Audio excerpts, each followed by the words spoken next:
আসসালামু আলাইকুম। আজ মোস্ট ভাইরাল মাসাল্লা ডিম রেসিপি দেখাবো।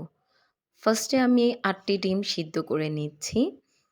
তাতে সামান্য লবণ দিয়ে দিয়েছিলাম। শসা, গাজর, টমেটো, পেঁয়াজ, কাঁচামরিচ কুচি করে কেটে নিয়েছি।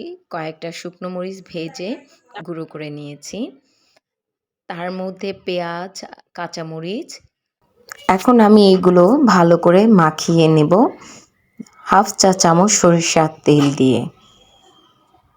এর মধ্যে আমি চাট মশলা 1 চা চামচ দিয়ে দিচ্ছি এবং সবগুলো ভালোভাবে মিশিয়ে নিচ্ছি।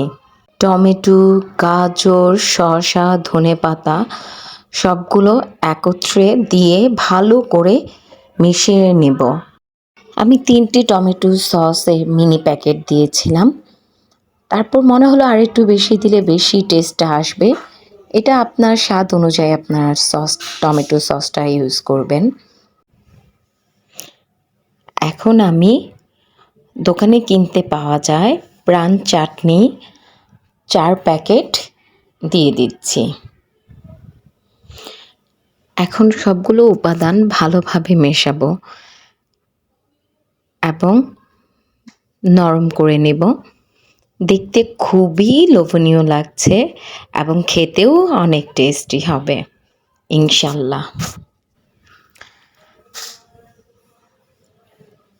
এখন হালকা লবণ দিয়ে দিব। আমার লবণ দিতে মনে ছিল না, তাই আপনারা এই ভুলটি করবেন না। একটি ডিম নিব, ছুরির সাহায্যে মাঝের অংশ কেটে নেব এবং যেই মশলাটি আমি তৈরি করে রেখেছিলাম সেই পুরটি আমি ডিমের মধ্যে দিয়ে দিব। এভাবে প্রত্যেকটা ডিম গুছিয়ে নেব। আর দেখতেও অনেক লোভনীয় লাগছে, খেতেও অনেক মজা ছিল। অবশ্যই ট্রাই করবেন বাসায়। ধন্যবাদ সবাইকে সম্পূর্ণ ভিডিও দেখার জন্য এবং নেক্সট ভিডিও পাওয়ার জন্য চ্যানেলটিকে সাবস্ক্রাইব করবেন এবং আমাকে উৎসাহিত করবেন প্লিজ লাইক কমেন্টস করে। আল্লাহ হাফেজ, ভালো থাকবেন সবাই।